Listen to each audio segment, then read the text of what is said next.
میرے دماغ میں عجیب و غریب سی باتیں چل رہی تھیں۔ مجھے زویا نے دیکھا نہیں تھا۔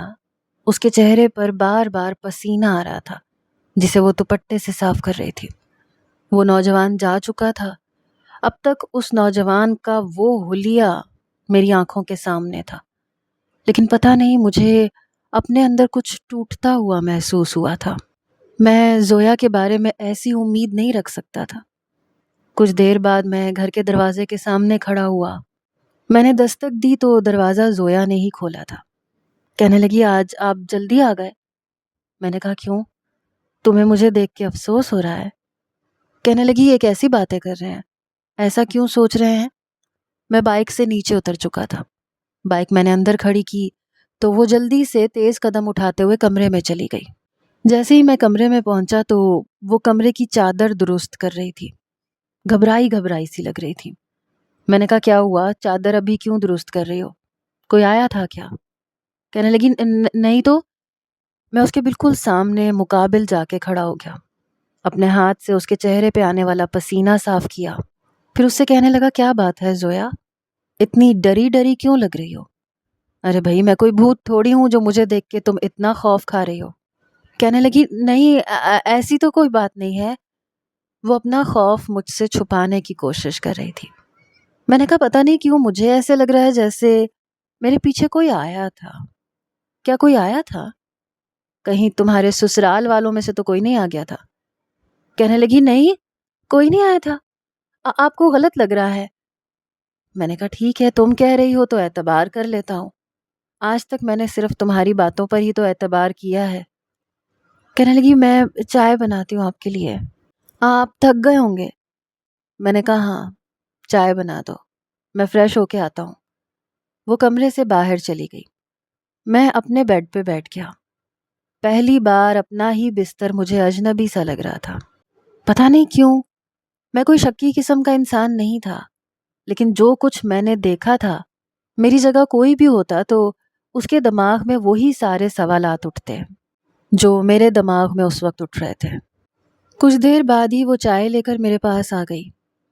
پتہ نہیں کیوں آج نہ تو میرا زویا کے ساتھ بات کرنے کو دل چاہ رہا تھا، نہ میرا اس کے پاس بیٹھنے کو دل چاہ رہا تھا۔ میں نے خاموشی سے چائے پی تو کہنے لگی، کیا بات ہے؟ آپ کی طبیعت تو ٹھیک ہے نا؟ آج آپ کافی چپ چپ سے ہیں۔ میں نے کہا، بس یوں ہی، میرے سر میں درد ہے۔ میں کچھ دیر میں ہی ریسٹورنٹ چلا گیا۔ کچھ دنوں میں ہی میرے دوست نے ہمارے لیے ایک ریسٹورنٹ کی جگہ خرید لی تھی۔ وہ بنا ہوا ریسٹورنٹ تھا اور میں اسی کی سیٹنگ میں مصروف ہو گیا تھا، لیکن میرا ذہن زویا کی جانب ہی لگا ہوا تھا۔ میں بے حد پریشان تھا، غیر دماغی سے سارے ریسٹورنٹ کی تیاری اپنے دوستوں کو بتا رہا تھا۔ رات کو دیر تک میں ریسٹورنٹ کے کاموں میں ہی مصروف رہا۔ گھر جانے لگا تو میری بہن کی کال آ گئی۔ رمشا مجھ سے کہنے لگی، فاخر پلیز مجھ سے ملنے آ جاؤ، میں بہت بیمار ہوں۔ یہ سن کے مجھ سے رہا ہی نہیں گیا اور میں سیدھا رمشا کے گھر چلا گیا۔ دروازہ اسی نے کھولا تھا۔ چہرے سے کافی کمزور لگ رہی تھی۔ میں نے کہا، تمہیں کیا ہوا؟ کہنے لگی، بس کچھ سمجھ میں نہیں آ رہا، میری طبیعت کو کیا ہو رہا ہے۔ میں اس کے پاس ہی بیٹھ گیا۔ کامران بھائی کہنے لگے، زویا کو ساتھ لے آتے۔ میں نے کہا، بس رمشا کے فون کی وجہ سے میں بہت پریشان ہو گیا تھا، یاد ہی نہیں رہا۔ آئندہ جب آؤں گا تو زویا کو لیتا آؤں گا۔ بہرحال رمشا مجھے اپنے کمرے میں لے گئی۔ پھر کہنے لگی، تم نے جو کیا اچھا نہیں کیا۔ میں تمہیں کہتی رہ گئی کہ زویا جیسی لڑکی سے شادی مت کرو، وہ اچھی لڑکی نہیں ہے۔ ابھی بھی اس کا اس لڑکے کے ساتھ افیئر چل رہا ہے، لیکن تمہیں میری کسی بات کا اعتبار نہیں تھا۔ پتہ نہیں اس لڑکی نے تمہیں کیا گھول کے پلا دیا تھا کہ اس کی نیک نامی کی خاطر تم نے جذبات میں آ کے بہت غلط فیصلہ کر لیا۔ یہ سن کر تو میرے دل میں مزید وسوسے پیدا ہونے لگے۔ پہلے ہی جو کچھ میں نے اپنی آنکھوں سے دیکھا تھا، میں اس سب کی وجہ سے پریشان تھا۔ اس پر رمشا کی باتیں سن کر میں چپ سا ہو گیا۔ بہرحال میں نے کہا کہ تم کچھ زیادہ ہی سوچ رہی ہو، ایسا کچھ نہیں ہے، وہ میرے ساتھ بہت خوش ہے۔ کہنے لگی، سوال ہی پیدا نہیں ہوتا کہ وہ اس لڑکے کو چھوڑ دے، وہ کبھی بھی اسے نہیں چھوڑے گی۔ میں بہت اچھی طرح سے جانتی ہوں اسے۔ تم خود بتاؤ، زویا میں کیا کمی تھی؟ اچھی خاصی خوبصورت تھی، لیکن پھر بھی اس کا رشتہ کہیں نہیں ہوتا تھا۔ جانتے ہو کیوں؟ کیونکہ وہ خود نہیں چاہتی تھی۔ پتہ نہیں آخر تم ہم اپنوں کو اپنا کیوں نہیں سمجھتے؟ میں تمہاری سگی بہن تھی، تمہارا اچھا چاہتی تھی، لیکن تم نے کامران کے سامنے مجھے بولنے ہی نہیں دیا اور زویا جیسی لڑکی سے نکاح کر لیا۔ یہ کہتے ہوئے وہ رونے لگی۔ میں نے اسے اپنے ساتھ لگایا، اس کے آنسو صاف کرنے لگا۔ میں نے کہا ایسا کچھ نہیں ہے جو کچھ تم سوچ رہی ہو۔ وہ کہنے لگی پتہ نہیں تمہیں کب نظر آئے گا سب سچ، تمہیں کب سمجھ میں آئے گا فاخر، پتہ نہیں اس لڑکی نے تم پہ کیا جادو پھونک دیا ہے، تمہیں اس کی غلطی بھی غلطی نظر نہیں آتی۔ اب میں اسے کیا بتاتا کہ غلطی تو مجھے نظر آ چکی ہے، لیکن کیا کروں اور کیا نہ کروں یہ سمجھ میں نہیں آ رہا۔ بس میں کچھ کہوں بھی تو کس سے کہوں؟ سب کچھ میں نے خود ہی تو کیا تھا۔ اب مجھے اندازہ ہوا کہ میں نے یہ فیصلہ واقعی جذباتی فیصلہ کیا تھا۔ میں رمشا سے مل کے واپس گھر آ گیا۔ آج مجھے نہ تو گھر اچھا لگ رہا تھا نہ زویا۔ وہ میرے لیے تیار تھی یا پتہ نہیں کس کے لیے، لیکن دل کہہ رہا تھا کہ میرے لیے تیار ہے۔ تو کیوں تیار ہے؟ سب کچھ بے معنی سا لگ رہا تھا۔ میں نے اسے کہا کہ کیا بات ہے، کہیں جا رہی ہو؟ کہنے لگی نہیں تو، میں تو روز ہی تیار ہوتی ہوں۔ میں نے کہا آج کی رات تیار ہونے کی تمہیں کوئی ضرورت نہیں ہے۔ کہنے لگی فاخر میں آپ کے لیے تیار رہتی ہوں۔ میں نے کہا میرے لیے بھی تیار نہ ہوا کرو، جب تم میرے لیے تیار ہوتی ہو نا تو نہ ہوا کرو۔ میں یہ نہیں چاہتا کہ تم تیار ہو، تمہیں تیار نہیں ہونا چاہیے۔ مجھے تم سادگی میں زیادہ اچھی لگتی ہو، اس لیے بالکل سمپل رہا کرو۔ یہ کہہ کر میں نے ڈریسنگ ٹیبل سے ٹیشو باکس اٹھایا، اس میں سے 2-3 ٹیشو پیپرز لیے اور اپنے ہاتھوں سے اس کی لپسٹک اتار کے صاف کر کے ٹیشو ویسٹ باکس میں ڈال دیے۔ وہ بڑی حیرانی سے مجھے دیکھ رہی تھی، پھر کہنے لگی پہلے تو کبھی آپ نے اعتراض نہیں کیا۔ میں نے کہا لیکن اب کر رہا ہوں نا، اور آج کے بعد پلیز ایسا لباس پہن کے میرے سامنے مت آنا، مجھے سخت الجھن ہوتی ہے تمہیں ایسے لباس میں دیکھ کر۔ حالانکہ میں نے ہی اسے یہ لباس لا کے دیا تھا اور بہت سی حسین یادیں اس کے اس لباس کے ساتھ جڑی ہوئی تھیں، لیکن اس وقت وہ لباس مجھے اس کے تن پہ پہنا برا لگ رہا تھا۔ وہ چپ چاپ الماری کے پاس گئی، الماری کھول کے ایک سادہ سا لباس نکالا اور واش روم میں چلی گئی۔ جب وہ واپس آئی تو منہ دھلا ہوا تھا، بلکہ موڈ کافی خراب بھی تھا، لیکن مجھے پرواہ نہیں تھی۔ میں نے کہا جلدی سے کھانا گرم کرو، بھوک لگی ہے مجھے۔ اس نے کھانا گرم کیا۔ کھانا میں نے اس کے ساتھ ہی کھایا تھا، لیکن میں اس سے بات چیت نہیں کر رہا تھا۔ وہ مجھے بہت غور سے دیکھ رہی تھی۔ میں نے کہا ہمارا ریسٹورنٹ تقریباً تیار ہو گیا ہے، کچھ ہی دنوں میں اس کا افتتاح ہے۔ کہنے لگی واقعی؟ میں نے بہت دعائیں مانگی تھی آپ کے ریسٹورنٹ کے لیے۔ میں نے کہا ہاں، لیکن میری ڈیوٹی بڑھ جائے گی، میں رات کو کبھی 2 بجے یا اس سے بھی دیر سے گھر آیا کروں گا۔ بس تمہاری فکر ستا رہی ہے کہ تم اکیلی کیسے رہو گی۔ کہنے لگی آپ فکر نہ کریں، میں اندر سے دروازہ اچھی طرح لاک کر لیا کروں گی۔ اب کام بھی تو لازمی کرنا ہے نا۔ اللہ کرے آپ کی بہت ترقی ہو۔ آپ مجھے اپنے ریسٹورنٹ لے کے جائیں گے نا کھانا کھلانے کے لیے؟ میں نے کہا ہاں، لیکن ابھی نہیں، ابھی میں چاہتا ہوں کہ ہمارا ریسٹورنٹ خوب مشہور ہو جائے۔ وہ بہت خوش تھی۔ میں کھانا کھانے کے بعد ریسٹورنٹ چلا گیا۔ کچھ دن کے بعد میں اپنے ریسٹورنٹ کا افتتاح کر چکا تھا۔ کھانا بھی ہم نے باقی ریسٹورنٹ سے سستا لگایا تھا اور ڈیلز بہت زیادہ بنائی تھی۔ میرا پورا دن اسی میں مصروف ہو گیا۔ رات کے 2 بجے تک ہم کام کرتے رہتے تھے، لیکن ہمیں رسپانس بہت اچھا ملا تھا۔ میرے دوست بھی بہت خوش تھے کیونکہ پیسہ انہوں نے ہی انویسٹ کیا تھا۔ میرے پاس تو لگانے کے لیے پیسے بھی نہیں تھے، البتہ محنت میری زیادہ تھی۔ رات کو اتنا تھک ہار کر جب میں گھر پہنچ جاتا تھا تو تب تک زویا سو چکی ہوتی تھی۔ وہ بیڈ پہ بے خبر سوئی ہوتی تھی۔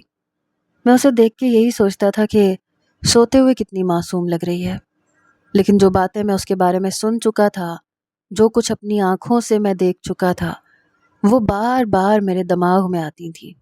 میں یہی سوچتا رہا کہ کیا وہ مجھے استعمال کر رہی تھی۔ اس کے بعد سے میں نے ٹھیک طرح سے اس سے بات نہیں کی تھی۔ وہ مجھ سے باتیں کرتی رہتی تھی، لیکن میں بس خاموشی سے بیٹھا رہتا تھا۔ ایک دن مجھے کہنے لگی آج جلدی آ جائیے گا تاکہ ہم باہر جا سکیں۔ تو میں نے یہ سن کر اسے جواب دے دیا کہ میرے پاس فالتو پیسے نہیں ہیں جو ایسے ضائع کرتا پھروں۔ کہنے لگی میرے پاس کچھ پیسے ہیں۔ میں نے کہا کہاں جانا ہے؟ پھر میں نے کہا میرا کوئی موڈ نہیں ہے کہیں بھی جانے کا۔ کہنے لگی آپ کافی دنوں سے مجھے وقت نہیں دے رہے۔ میں نے کہا تمہیں فرق پڑتا ہے اس بات سے؟ کہنے لگی ظاہر ہے مجھے فرق پڑتا ہے، تبھی تو آپ کو کہہ رہی ہوں۔ آج کل تو بس آپ ریسٹورنٹ میں مصروف رہتے ہیں، تو اس وجہ سے میں کچھ کہہ نہیں رہی تھی۔ میں نے کہا ورنہ کیا مطلب، زبردستی کرتی کہ باہر لے کر جاؤں؟ میں نے کہا پتہ نہیں کیوں مجھے ایسا لگتا ہے کہ تم سے شادی کر کے میں تمہاری ضروریات بڑی مشکل سے پوری کر رہا ہوں، اور تمہاری خواہشات پوری کرنے کے لیے میرے پاس پیسے نہیں ہوتے۔ کہنے لگی میری خواہشات میں پیسے ہیں ہی نہیں، بس آپ کے کندھے پہ سر رکھ کے باتیں کر لوں میرے لیے یہی کافی ہے۔ میں نے اس کی طرف دیکھا تو حسرت بھری نظروں سے میری طرف دیکھ رہی تھی۔ یہ بات سن کر میں پہلے اسے اپنے پہلو سے لگا لیا کرتا تھا، اس کا سر اپنے کندھے پہ رکھ لیا کرتا تھا، لیکن اس روز جب اس نے اپنا سر میرے کندھے پہ رکھا تو میں نے اسے پیچھے کر دیا۔ میں نے کہا بہت تھک چکا ہوں، آرام کرنا چاہتا ہوں۔ کہنے لگی اچھا ٹھیک ہے، میں آپ کا سر دبا دیتی ہوں۔ میں نے کہا نہیں، اس کی ضرورت نہیں ہے۔ ایک دن میں نے اسے کہا کہ میں آج رات کافی لیٹ ہو جاؤں گا، تو میرا انتظار مت کرنا، ہو سکتا ہے میں صبح پہنچوں۔ کہنے لگی میں دروازہ لاک کر لوں گی۔ میں جانتا تھا رات کو وہ اس لڑکے کو ضرور بلائے گی، کیونکہ رمشا مجھے پہلے ہی یہ سنا چکی تھی کہ وہ لڑکا آج بھی اس سے ملنے ضرور جاتا ہے، کیونکہ وہ اسی محلے میں رہتا تھا جہاں رمشا رہتی تھی۔ رمشا کہنے لگی کہ وہ بازار سے کچھ لینے گئی تھی تو وہ لڑکا فون پہ زویا سے بات کر رہا تھا، اور وہ زویا سے کہہ رہا تھا کہ آج وہ اسے ملنے ضرور آئے گا۔ میں نے اس کا راستہ بھی صاف کر دیا تھا۔ میں چاہتا تھا کہ اب میں زویا کو رنگے ہاتھوں پکڑوں اور پھر اسے ہمیشہ کے لیے چھوڑ دوں۔ میں ایک ایسی لڑکی کے ساتھ زندگی گزارنا ہی نہیں چاہتا تھا جو میرے ساتھ با وفا نہیں تھی۔ رات کو میں جلدی واپس آ گیا۔ جیسے ہی میں نے دروازہ کھولا تو مجھے کمرے سے باتیں کرنے کی آوازیں آنے لگیں۔ میں جانتا تھا کہ وہ اس وقت اس کے ساتھ ہے اور کیا کر رہی ہے۔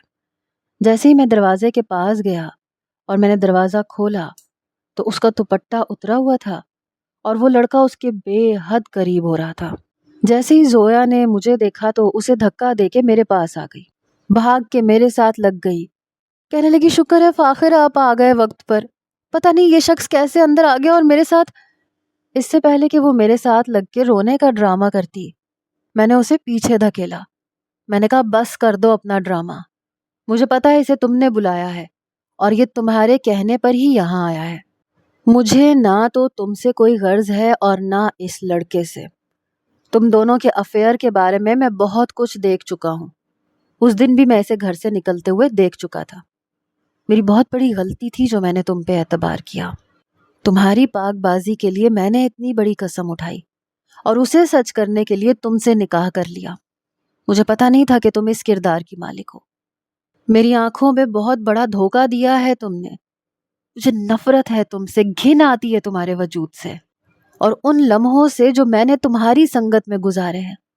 کاش میں نے تمہیں کبھی اپنایا ہی نہیں ہوتا، کبھی تم سے نکاح ہی نہ کیا ہوتا۔ وہ کہنے لگا میں تو تمہیں کب سے یہی کہہ رہا ہوں کہ میں اس سے محبت کرتا ہوں اور یہ مجھ سے۔ وہ بھی روئے جا رہی تھی۔ پھر کہنے لگی فاخر یہ جھوٹ بول رہا ہے، خدا کے لیے میری بات کا بھروسہ کرو، میں اس سے محبت نہیں کرتی۔ میں نے تم سے پہلے کسی سے محبت نہیں کی اور شادی کے بعد صرف تم سے محبت کی ہے۔ پلیز میں تمہارے بغیر جی نہیں پاؤں گی، میری بات کا بھروسہ کرو۔ میں نے اس لڑکے سے کہا کہ لے جاؤ اسے اور اب دوبارہ مجھے کبھی اپنی شکل مت دکھانا تم دونوں۔ اس لڑکے نے اس کا ہاتھ پکڑا اور وہاں سے لے جانے لگا۔ زویا بار بار اس سے اپنا ہاتھ چھڑوا رہی تھی، کہنے لگی کمینے انسان ہاتھ چھوڑو میرا۔ میں نے کہا زویا میں تم سے نفرت کرتا ہوں، تم نے میرے ساتھ بے وفائی کی ہے اور مرد سب کچھ برداشت کر سکتا ہے لیکن اپنی بیوی کی بے وفائی نہیں۔ تم میرے دل سے بالکل اتر چکی ہو۔ میں نے بہت بڑی غلطی کی تھی، میں نے تمہیں اپنایا اور تم سے محبت کی، تم سے ایک پاکیزہ رشتہ جوڑا، تم اس قابل تھی ہی نہیں۔ بہرحال میں نے زویا کو دھکے دے کر گھر سے نکال دیا کیونکہ وہ جا نہیں رہی تھی۔ وہ اس لڑکے کو بھی مار کے بھیج چکی تھی کہ تم نے اچھا نہیں کیا، نکل جاؤ میرے گھر سے، لیکن میں نے رہنے تو زویا کو بھی نہیں دیا تھا۔ رات کے 2 بجے کا وقت تھا جب میں نے زویا کو دھکے دے دے کر گھر سے باہر نکال دیا تھا۔ جیسے ہی میں نے باہر کا دروازہ بند کیا تو وہ دروازہ کھٹکھٹانے لگی۔ کہنے لگی فاخر خدا کے لیے دروازہ کھولو۔ میں تمہارے علاوہ کسی سے محبت نہیں کرتی، مجھے اس طرح سے برباد مت کرو۔ میں نے صرف تم سے محبت کی ہے، میں صرف تمہاری ہوں، مجھے تمہارے علاوہ کسی نے چھوا تک نہیں ہے۔ لیکن میں اس کی باتوں پر اعتبار کر کے مزید اپنی تذلیل نہیں کروانا چاہتا تھا۔ میں اپنے کمرے میں آ گیا اور پھر کمرے کا بھی دروازہ بند کر لیا تاکہ اس کی آواز میرے کانوں میں نہ پڑ سکے۔ پتہ نہیں وہ کب تک دروازہ بجاتی رہی، روتی رہی، اور پھر کب کہاں چلی گئی میں نہیں جانتا تھا۔ البتہ جب میں صبح اٹھا تو گھر کے دروازے کے باہر کوئی نہیں تھا، وہ جا چکی تھی۔ میں جانتا تھا یقیناً اپنے بھائی کے گھر گئی ہوگی، اب ایک نیا ڈرامہ رچائے گی، وہاں جا کے میری بہن کی زندگی برباد کرے گی۔ مجھے کوئی فرق نہیں پڑتا تھا کہ اب رمشا کے ساتھ کیا ہوتا ہے اور کیا نہیں، لیکن میں ایسی لڑکی کے ساتھ ایک لمحہ بھی نہیں رہ سکتا تھا جس نے میرے ساتھ اتنی بڑی دھوکے بازی کی ہو۔ بہرحال میں صبح اٹھ کر آفس چلا گیا، پھر رات کو واپس آیا تو گھر خالی خالی لگ رہا تھا۔ خاموشی سے تیار ہوا، دوبارہ ریسٹورنٹ چلا گیا۔ میں نے کسی کو یہ نہیں بتایا کہ میرے گھر پہ کون سی قیامت ٹوٹ پڑی ہے اور میں نے زویا کو گھر سے نکال دیا ہے۔ ایک دن گزرا، 2 دن گزرے، کسی کی مجھے کوئی کال تک نہیں آئی، نہ رمشا کی نہ کامران بھائی کی۔ مجھے تو لگا تھا کہ تماشا بن گیا ہوگا۔ پھر سوچا کہ ہو سکتا ہے کہ اس نے اپنے بھائی کو سچ بتا دیا ہو کہ وہ کسی اور سے محبت کرتی تھی۔ ہو سکتا ہے بہن کی محبت میں بھائی نے اس کی بات مان لی ہو، لیکن میں نے اسے طلاق تو نہیں دی تھی، اسی لیے ابھی بھی وہ اپنے عاشق کے ساتھ شادی تو نہیں کر سکتی تھی۔ پتہ نہیں میں اندر سے اتنا بے چین کیوں ہو گیا تھا۔ ہو سکتا ہے اس نے کامران سے کوئی بات ہی نہ کی ہو، یہی کہا ہو کہ وہ کچھ دن رہنے کے لیے آئی ہے۔ ہو سکتا ہے کہ اس نے یہ بتایا نہ ہو کہ اس کے شوہر نے اسے گھر سے نکال دیا ہے۔ اگر اس نے یہ بات کہی ہوتی تو ابھی تک تماشا شور شروع ہو چکا ہوتا، کوئی نہ کوئی بات تو سامنے آتی ہی۔ ایسے ہی 4 دن گزر گئے، لیکن مجھے کچھ نہیں پتا تھا۔ میں نے رمشا کو کال کی، میں نے اس سے خیریت پوچھی تو نارمل انداز میں بات کر رہی تھی۔ کہنے لگی میں ٹھیک ہوں، تم سناؤ کیسے ہو؟ میں نے کہا میں بھی ٹھیک ہوں، تمہاری نند کیسی ہے؟ پہنچ گئی گھر؟ میری اس بات پر اس نے نہ میں جواب دیا۔ کہنے لگی کیا مطلب تمہارا؟ کیا ہوا ہے زویا کو؟ میں نے کہا میں نے اسے گھر سے نکال دیا تھا۔ تم سچ کہہ رہی تھی، میں نے جذبات میں آ کے غلط فیصلہ کر لیا تھا۔ وہ واقعی کسی اور سے محبت کرتی تھی، دھوکہ دے رہی تھی مجھے۔ میں نے رات کو عاشق کے ساتھ اسے رنگے ہاتھوں پکڑ لیا تھا، اس لیے میں نے اسے گھر سے باہر نکال دیا۔ ظاہر ہے وہ تمہارے ہی گھر آئی ہوگی۔ تو کہنے لگی نہیں زویا تو ہمارے گھر تو نہیں آئی۔ یہ سن کر میرے دل کو ایک دھڑکا سا لگا۔ میں نے کہا تمہارے گھر نہیں آئی تو پھر کہاں گئی؟ وہ کہنے لگی یہ تم نے کیا کیا فاخر؟ اگر کامران کو اس بات کا علم ہو گیا تو وہ تو مجھے جان سے مار ڈالے گا، مجھے بھی دھکے دے کے نکال دے گا۔ میں نے کہا مجھے تو یہی صحیح لگا، تم کیا چاہتی تھی میں اس بے وفا لڑکی کو اپنے پاس رکھتا صرف اس لیے کہ تمہارا گھر بس جائے؟ رمشا یہ سن کے رونے لگی، کہنے لگی خدا کے لیے کامران کو مت بتانا کہ زویا تمہارے گھر پہ نہیں ہے، بس خاموش ہو جاؤ، کسی سے کچھ مت کہو، کوئی پوچھے تو کہہ دینا کہ مجھے نہیں پتا کہاں گئی ہے، لیکن یہ مت کہنا کہ تم نے اسے دھکے دے کے گھر سے نکالا ہے۔ سارا الزام زویا پہ لگا دینا، یہ کہہ دو کہ اپنے عاشق کے ساتھ بھاگ گئی، تمہیں بھی نہیں بتایا، تمہیں لگا کہ میکے گئی ہے، باقی سب میں سنبھال لوں گی۔ میں نے کہا ٹھیک ہے میں ایسا ہی کہہ دوں گا، لیکن وہ گئی تو گئی کہاں؟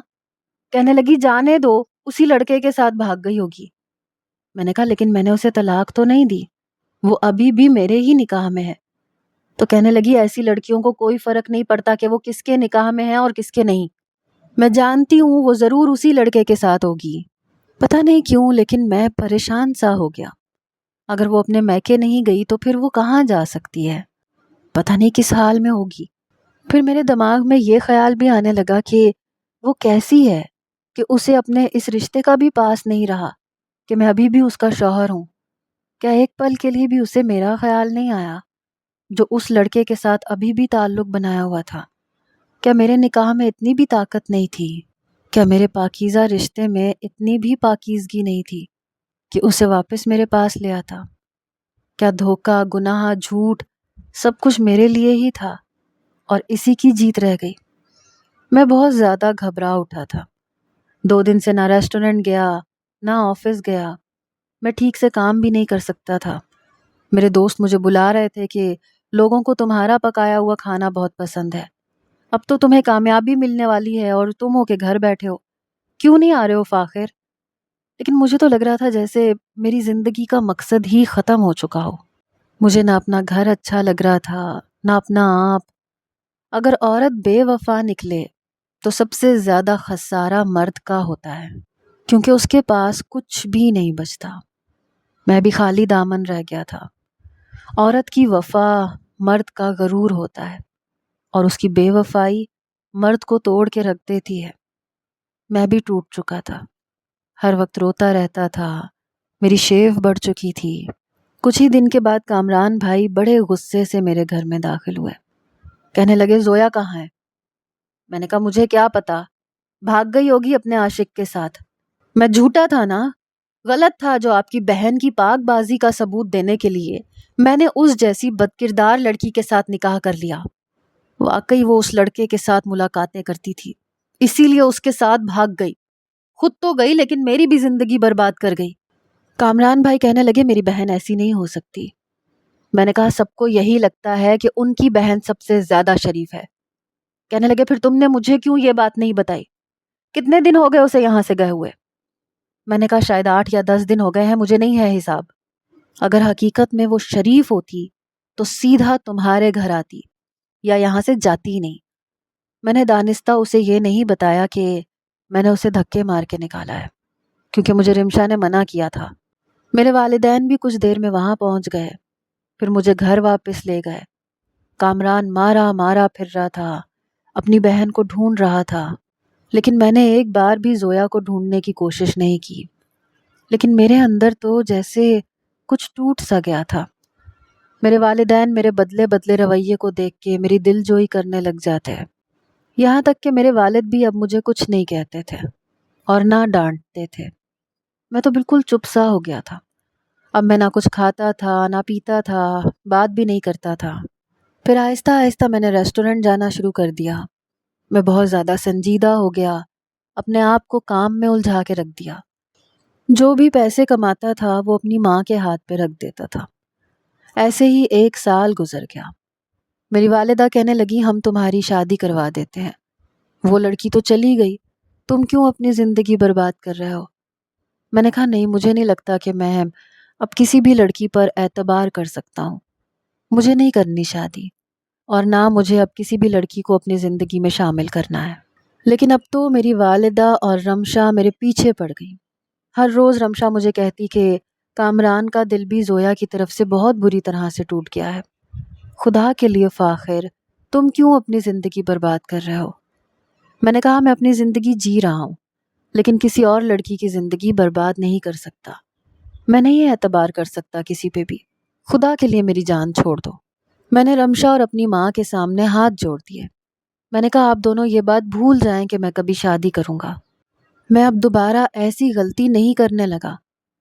ایسے ہی 5 سال بیت گئے، لیکن وہ ابھی تک پلٹ کر نہیں آئی تھی۔ میرے دل میں بس زویا کے لیے ایک ہی سوال تھا کہ کیا بغیر نکاح کے وہ کسی اور مرد کے ساتھ رہ سکتی ہے؟ کیسے چھو سکتی ہے وہ کسی اور کو؟ کیسے کسی مرد کے قریب جا سکتی ہے؟ میں بھی تو اس کے نکاح میں تھا، لیکن مجھ پہ کوئی پابندی عائد نہیں تھی، چاہتا تو دوسری شادی کر سکتا تھا، لیکن پھر بھی میں نے کسی لڑکی کی طرف غلط نگاہ نہیں اٹھائی تھی۔ ان سالوں میں مجھے بہت ترقی ملی تھی، میرے ریسٹورنٹ کا شمار شہر کے مشہور ریسٹورنٹس میں ہونے لگا تھا۔ اب میں کھانا خود نہیں پکاتا تھا بلکہ باورچی رکھ چکا تھا، 1 سے 2، 2 سے 3 ریسٹورنٹس کھول چکا تھا۔ اب میرے پاس نہ پیسوں کی کمی تھی نہ کسی اور چیز کی، لیکن زندگی میں صرف ایک وہی خلا تھا جو زویا میری زندگی میں ڈال کے جا چکی تھی۔ کون کہتا ہے کہ مرد بے وفا ہوتا ہے، عورت کو بھول جاتا ہے، دوسری عورت کو اپنی زندگی میں شامل کر لیتا ہے؟ شاید یہ بات اس مرد کے لیے آسان ہے جو عورت کا ڈسا ہوا نہ ہو، لیکن جس مرد نے ایک عورت کی بے وفائی دیکھی ہو اور بڑی گہری چوٹ کھائی ہو تو وہ دوبارہ کسی بھی عورت پر اعتبار نہیں کر سکتا۔ میں بھی ایسا ہی ہو چکا تھا۔ ایک بار میں ایک مال میں گیا، وہاں میں اپنے لیے کچھ شرٹیں خرید رہا تھا جب بھاگتا ہوا ایک بچہ مجھ سے ٹکرایا۔ کہنے لگا انکل میری مما کہاں ہے؟ میں نے کہا مجھے کیا پتا۔ کہنے لگا میں گم ہو گیا ہوں، مما نہیں مل رہی۔ یہ کہہ کے وہ رونے لگا۔ وہ بچہ کافی خوبصورت لگ رہا تھا، گولو مولو سا، گورا چٹا سا۔ روتے ہوئے مجھ سے پھر کہنے لگا پلیز میری مما کے پاس چھوڑ آئیں، مجھے رونا آ رہا ہے۔ یہ کہہ کے اس نے واقعی رونا شروع کر دیا۔ میں پریشان ہو گیا کہ آخر اس بچے کو کس کے حوالے کروں۔ اس نے میری انگلی پکڑ لی اور مجھے دکان سے باہر لے آیا۔ میں ادھر ادھر دیکھنے لگا کہ پتہ نہیں اس کی ماں کون ہے اور کیسی لاپرواہ ہے جو بچے کو وہیں چھوڑ کے نہ جانے کہاں چلی گئی۔ میں نے سوچا کہ مجھے مال کے مینیجر کے پاس جانا چاہیے، پھر اسی سے کہنا چاہیے کہ وہ اعلان کر دے۔ وہ بچہ 4 سال کا تھا، باتیں ساری صاف ستھری کرتا تھا۔ میں نے کہا بیٹا آپ کا نام کیا ہے؟ کہنے لگا میرا نام نائل ہے۔ میں نے کہا تمہارے پاپا کا نام کیا ہے؟ کہنے لگا مجھے نہیں پتا، بس مما کا پتہ ہے۔ میں نے کہا چلو اپنی مما کا نام بتا دو۔ کہنے لگا مما کا نام مما ہے۔ مجھے سمجھ نہیں آ رہی تھی میں اس چھوٹے سے بچے کو کس طرح سمجھاتا۔ میں نے اس کا ہاتھ پکڑا اور مال کے انچارج کے پاس چلا گیا۔ میں نے کہا یہ بچہ اپنی ماں سے جدا ہو گیا ہے، اب پریشان ہے۔ میں نے کہا بیٹا تمہارے پاپا اور مما کا نام کیا ہے؟ کہنے لگا پاپا تو نہیں ہے، پر مما کا نام مما ہے، میرا نام نائل ہے۔ میں نے اس بچے کا ہاتھ اس مال کے انچارج کو پکڑایا اور میں نے کہا کہ اب یہ آپ کی ذمہ داری ہے، آپ اعلان کروائیں اور اس کی والدہ جہاں بھی ہوں گی وہ یہاں آ جائیں گی۔ اس مال میں اعلان کروایا گیا۔ کچھ ہی دیر بعد انچارج مجھے کہنے لگا کہ آپ یہاں سے جا سکتے ہیں، جیسے اس کی والدہ آئیں گی ہم اس کو ان کے حوالے کر دیں گے۔ میں جیسے ہی پلٹا اور چند قدم ہی آگے بڑھا تو بہت تیزی سے کوئی مجھ سے ٹکرایا، بہت برے طریقے سے۔ ایسے لگ رہا تھا کہ کوئی مجھ سے ٹکرا کے زمین بوس ہونے لگا ہے۔ جب میں نے دونوں بازوؤں سے پکڑ کے اس کو گرنے سے بچایا، پر جب میری نظر اس پہ پڑی تو میں آنکھیں جھپکنا بھول گیا۔ وہ زویا تھی، وہ بھی مجھے دیکھ چکی تھی، بلکہ بڑی حیرت سے دیکھ رہی تھی۔ میں نے فوراً سے اس کے بازو کو چھوڑ دیا، وہ بھی نظر چرا کے آگے بڑھ گئی۔ میں نے اسے پیچھے پلٹ کے دیکھا تو وہ اس بچے کو اپنے ساتھ لگا کے چوم رہی تھی۔ کہنے لگی تم کہاں چلے گئے تھے؟ میں نے کہا تھا نا میرا ہاتھ مت چھوڑنا نائل، تم نے میری جان نکال دی تھی، تم نہ ملتے تو میں ویسے ہی مر جاتی۔ اپنے بچے کو سینے سے لگائے وہ بچوں کی طرح رو رہی تھی، لیکن میرے اندر ایک نفرت اور غصے کا تلاطم طوفان اٹھ گیا۔ اسے کوئی افسوس نہیں تھا مجھے چھوڑنے کا۔ پتہ نہیں کس کا ناجائز بچہ پال رہی تھی، اسے ماں بن کے پیار دے رہی تھی، میری بیوی ہوتے ہوئے۔ مال سے باہر جانے کے بجائے میں واپس اسی دکان میں چلا گیا۔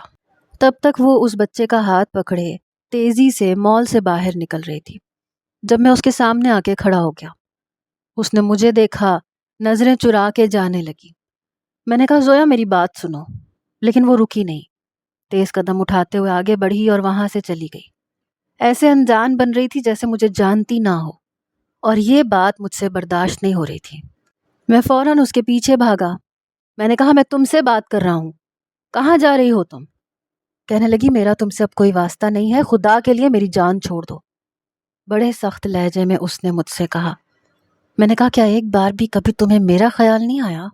ایک بار بھی تم نے یہ نہیں سوچا کہ تم ابھی بھی میرے نکاح میں ہو، میرے نکاح میں ہوتے ہوئے کسی اور کے ساتھ رہ رہی ہو، کسی اور کے ناجائز بچے کی ماں ہو؟ کیا ایک بار بھی گناہ کا خوف تمہیں تنگ نہیں کرتا؟ تمہیں تکلیف نہیں پہنچتی؟ رات کو نیند آ جاتی ہے تمہیں؟ میرا یہ کہنا تھا کہ وہ وہیں رک گئی، پھر پلٹ کے میرے پاس آئی، میرے مقابل کھڑی ہوئی اور ایک زوردار تھپڑ میرے منہ پہ دے مارا۔ کہنے لگی لگتے کون ہو تم مجھ پہ جھوٹا الزام لگانے والے؟ کیا ثبوت ہے تمہارے پاس کہ میں بری ہوں، بد کردار؟ اگر اتنی بے اعتبار تھی تو نکاح نہ کرتے مجھ سے، تب تو بڑا اعتبار تھا تمہیں مجھ پہ، میری پاک بازی کا ثبوت دینے کو تیار تھے، تب میں تمہاری کچھ نہیں لگتی تھی، لیکن جب بیوی بن گئی تو تمہیں میری پاک بازی پہ شک ہونے لگا۔ میں نے کہا میں نے اپنی آنکھوں سے دیکھا ہے۔ کہنے لگی جو کچھ تمہاری آنکھوں نے دیکھا وہ جھوٹ ہے، اگر میں تمہیں سچ بتا دوں نا تو تمہاری بہن کسی کو منہ دکھانے کے قابل نہیں رہے گی۔ میری چپ نے تمہاری بہن کا گھر بسا رکھا ہے، ورنہ میرا بھائی تمہاری طرح اندھیری رات میں تمہاری بہن کو دھکے دے کے باہر نکال دیتا۔ اس کی بات سن کر میں بہت حیران ہوا تھا۔ یہ کہہ کے وہ سامنے کھڑی گاڑی کی طرف بڑھ گئی۔ اپنے بچے کو گاڑی میں بٹھایا، خود بھی اس میں بیٹھ گئی۔ میں بھاگتا ہوا اس کے پیچھے گیا۔ میں اس گاڑی کا نمبر نوٹ کر چکا تھا، اس لیے اب اس کی تلاش کرنا میرے لیے مشکل نہیں تھا۔ 4 دن بعد میں اس کے فلیٹ کے سامنے کھڑا تھا۔ میں نے ڈور بیل بجائی اور بیل سے انگلی نہیں اٹھائی۔ کہنے لگی، کون ہے؟ کیا پاگل ہو جو بیل پہ انگلی رکھ کے اٹھانا بھول گئے ہو؟ پھر غصے میں اس نے دروازہ کھولا، لیکن مجھے سامنے دیکھ کے فوراً سے دروازہ بند کرنے لگی۔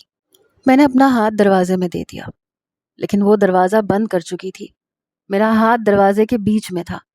کہنے لگی، جاؤ یہاں سے۔ میں نے کہا، بات کیے بغیر تو نہیں جاؤں گا۔ کہنے لگی، مجھے کوئی وضاحت نہیں دینی اب تمہیں میں بری لگتی ہوں، بد کردار لگتی ہوں تو ٹھیک ہے، کیوں آئے ہو یہاں؟ میں نے کہا، سچ جاننے۔ کہنے لگی، اب سچ جاننا ہے؟ 5 سال بعد؟ وہ اس وقت سسکیوں سے رو رہی تھی۔ کہنے لگی، مجھے تم سے کوئی بات نہیں کرنی، کوئی وضاحت نہیں دینی، جاؤ جا کے اپنی زندگی سکون سے جیو۔ میں نے کہا، سکون ہی تو نہیں ہے زویا، سکون ہی تو نہیں ہے میری زندگی میں۔ پتہ نہیں کون سی آگ لگا کے تم چلی گئی تھی، ایک پل چین نہیں آتا، پلیز دروازہ کھولو۔ میں نے دوسرے ہاتھ سے دھکا دے کر دروازہ کھولا۔ اس کی آنکھوں سے آنسو بہہ رہے تھے، چہرہ بالکل بے رونق تھا، آنکھوں کے نیچے ہلکے پڑے ہوئے تھے، کیا کچھ نہیں تھا اس کی آنکھوں میں۔ میں نے کہا، کون تھا وہ شخص اور کیوں آیا تھا میرے گھر میں، میرے کمرے میں کیوں آیا تھا؟ میں نے اسے پہلے بھی گھر میں دیکھا تھا، وہ کیا کرنے آتا تھا میرے پیچھے سے میرے گھر میں؟ تم نے مجھ سے کیوں چھپایا تھا یہ سب؟ تمہیں مجھے بتانا چاہیے تھا کہ میرے پیچھے سے وہ شخص تمہارے پاس آتا ہے، اور آتا ہے تو کیوں آتا ہے؟ کیا یہ تمہاری غلطی نہیں تھی کہ تم نے مجھ سے چھپایا؟ کہنے لگی، تمہاری بہن کا گھر برباد نہ ہو جائے اس لیے۔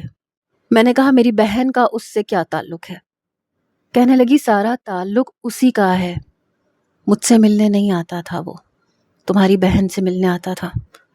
میں نے کہا، شٹ اپ زویا۔ میرا ہاتھ اس پہ اٹھتے اٹھتے رکا۔ کہنے لگی، کیا ہوا؟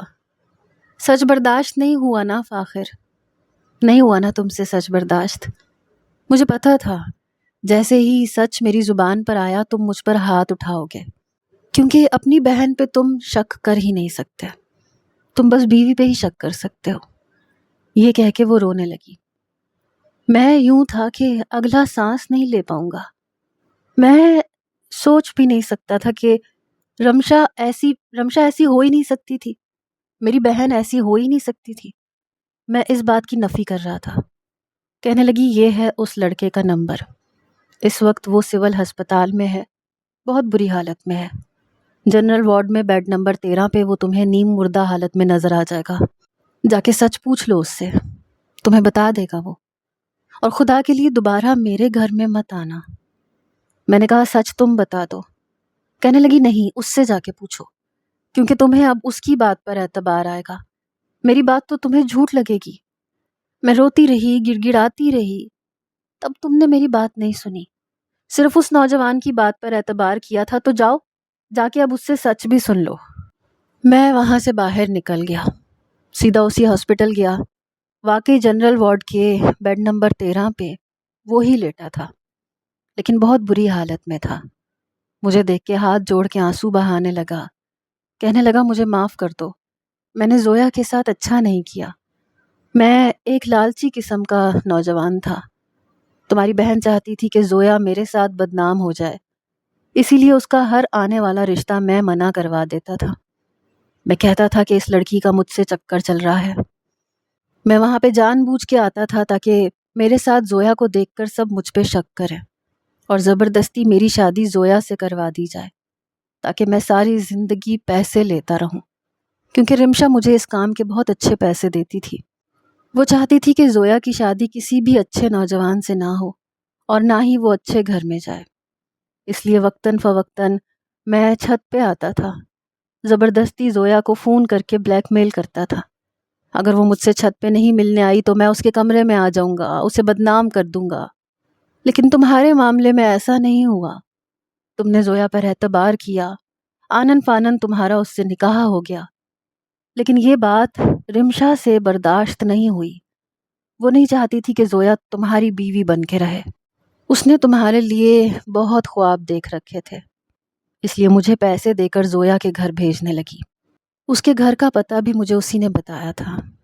میں بار بار زویا کو بلیک میل کرتا کہ اگر وہ میری بات نہیں سنے گی تو میں اس کی بھابھی کا گھر برباد کر دوں گا، کامران کو جا کر رمشا کے بارے میں سب کچھ بتا دوں گا۔ اور اس دن بھی مجھے رمشا نے کہا تھا کہ میں زویا کے گھر جاؤں، اور دوسری جانب رمشا نے تمہیں بھی کہا کہ تم جلدی گھر چلے جانا، کیونکہ سب کچھ پلان کے مطابق تھا۔ مجھے لازمی زویا کے کمرے میں موجود ہونا تھا، اور میں اس پلان کے مطابق ہی اس کے کمرے میں پہنچا تھا۔ اس نے میرے لیے دروازہ نہیں کھولا تھا، لیکن اس کے بعد جب تم اسے دھکے مار کے نکال چکے تھے تو پھر میرا کام ختم ہو چکا تھا۔ رمشا نے مجھے پیسے دے دیے تھے، لیکن زویا واپس اپنے گھر نہیں گئی تھی۔ اس نے کرائے پر ایک گھر لے لیا، پھر اس نے اسکول میں جاب کر لی، اسکول کے برابر میں ہی گھر لے کر اس میں رہنے لگی۔ آہستہ آہستہ اسکول کی میڈم نے اس کی بہت مدد کی۔ جب وہ گھر سے نکلی تھی تو وہ پریگننٹ تھی، اور اس وقت زویا کے پاس تمہارا بچہ ہے۔ وہ بری نہیں ہے، اس نے ابھی تک اپنی عزت اور عصمت کی حفاظت کی ہے، ابھی بھی وہ تمہاری بیوی ہے، تمہارے نکاح میں ہے۔ میں نے اسے کبھی چھوا تک نہیں ہے۔ مجھے صرف پیسوں کا لالچ تھا، لیکن یہ پیسہ بھی میرے کسی کام نہیں آیا۔ شاید مجھے زویا کی بد دعا لگ گئی، اسی لیے میں کینسر کا مریض ہوں۔ میں کچھ سمجھ نہیں پا رہا تھا کہ میں کس منہ سے زویا کے پاس جاؤں۔ مجھے رمشا پہ بے تحاشا غصہ آ رہا تھا۔ اگر میرا نکاح زویا سے ہو چکا تھا تو اسے تسلیم کر لینا چاہیے تھا۔ کیا ملا اسے یہ سب کر کے؟ میں سمجھ گیا کہ میری دوسری شادی کے لیے وہ اتنی بضد کیوں تھی، لیکن میرا گھر نہ بچ سکا اور نہ زویا کا۔ میں سیدھا رمشا کے گھر گیا۔ کامران بھی وہیں تھا، اس کا بیٹا اب 8 سال کا ہو چکا تھا۔ میں نے یہ ساری سچائی کامران کے سامنے کھول کے رکھ دی۔ یہ سن کے وہ رمشا کو غصے سے دیکھ رہا تھا۔ رمشا یوں تھی کہ سانس لینا بھول گئی، کہنے لگی کیوں جھوٹ بول رہے ہو؟ میں نے کہا جھوٹ نہیں کہہ رہا، سچ کہہ رہا ہوں۔ تم نے نہ زویا کے ساتھ اچھا کیا نہ میرے ساتھ۔ کامران کہنے لگا مجھے زویا کے پاس لے جاؤ۔ میں اسے زویا کے گھر لے گیا، وہ اپنے بھائی کے ساتھ لگ کے بہت روئی۔ میں نے ہاتھ جوڑ کے اس سے معافی مانگی کہ میرے ساتھ چلے، لیکن وہ نہیں مان رہی تھی۔ کہنے لگی مجھے تمہاری ضرورت نہیں ہے، میں اپنے بیٹے کو پال سکتی ہوں۔ میں نے کہا لیکن مجھے تمہاری ضرورت ہے۔ میں ہاتھ جوڑ کے اس کی منت سماجت کر رہا تھا۔ کامران بھی کہنے لگا کہ تمہیں فاخر کے ساتھ چلے جانا چاہیے، اسے معاف کر دو، لیکن اس کا انکار اقرار میں نہیں بدل رہا تھا۔ میں وہاں سے مایوس ہو کر لوٹ آیا، لیکن اگلے روز میں پھر اس کے گھر کے سامنے سوالی بن کے کھڑا تھا۔ وہ کہنے لگی بار بار میرے پاس مت آیا کرو، مجھے سچ میں تمہاری کوئی ضرورت نہیں ہے۔ میں گھر کے اندر آ گیا۔ میں نے کہا کیا میں اپنے بیٹے سے مل سکتا ہوں؟ کہنے لگی کون سا بیٹا جسے تم ناجائز کہہ رہے تھے؟ بار بار اپنے آنسو صاف کر رہی تھی۔ ضبط کر کے میں بھی تھک چکا تھا۔ میں نے کہا قصور رمشا کا تھا، سزا تم مجھے سنا رہی ہو، میری جگہ تم ہوتی تو کیا کرتی؟ کہنے لگی میں اپنی بیوی پہ اعتبار کرتی، جو تم نے نہیں کیا، ایسا تو بالکل بھی نہ کرتی۔ میں نے روتے ہوئے کہا خدا کے لیے زویا معاف کر دو۔ نائل مجھے دیکھ رہا تھا، کبھی اپنی روتی ہوئی ماں کو، پھر اپنی ماں کے پاس آ گیا۔ کہنے لگا مما آپ کیوں رو رہی ہیں؟ کیا ان انکل نے آپ کو رلایا ہے؟ میں نے اس کا ہاتھ پکڑا، اسے اپنے سینے سے لگا لیا۔ میں نے کہا انکل نہیں ہوں، تمہارا ڈیڈ ہوں میں۔ وہ مجھ سے اپنا آپ چھڑوا رہا تھا، لیکن میں اسے اپنے سینے سے لگائے روئے جا رہا تھا، اسے چوم رہا تھا، بے تحاشا پیار کر رہا تھا۔ وہ حیرت سے منہ کھولے مجھے دیکھے جا رہا تھا۔ میں نے کہا زویا اپنے لیے نہیں تو نائل کے لیے معاف کر دو، بس آخری بار۔ شاید وہ بھی تھک چکی تھی، اس لیے چپ چاپ میرے ساتھ میرے گھر پہ آ گئی۔ میرے والدین نے اسے کھلے دل سے اپنایا تھا۔ رمشا نے بھی رو رو کے اس سے معافی مانگی تھی، لیکن وہ چپ تھی۔ رات کو جب میں کمرے میں آیا تو نائل سو چکا تھا، البتہ وہ جاگ رہی تھی۔ جیسے ہی میں اس کے پاس آیا تو کہنے لگی پلیز، میں نے صرف نائل کی وجہ سے آپ کو قبول کیا ہے۔ میں نے کہا لیکن میں مزید کوئی آزمائش نہیں دینا چاہتا۔ 5 سال تمہارے بغیر میں نے بھی اذیت کی طرح گزارے ہیں، مزید تو میں صبر کے امتحان نہیں دے سکتا۔ میں نے دونوں ہاتھ اس کے پکڑ کے سارے فاصلے مٹائے تھے، اسے کچھ سوچنے کا موقع ہی نہیں دیا۔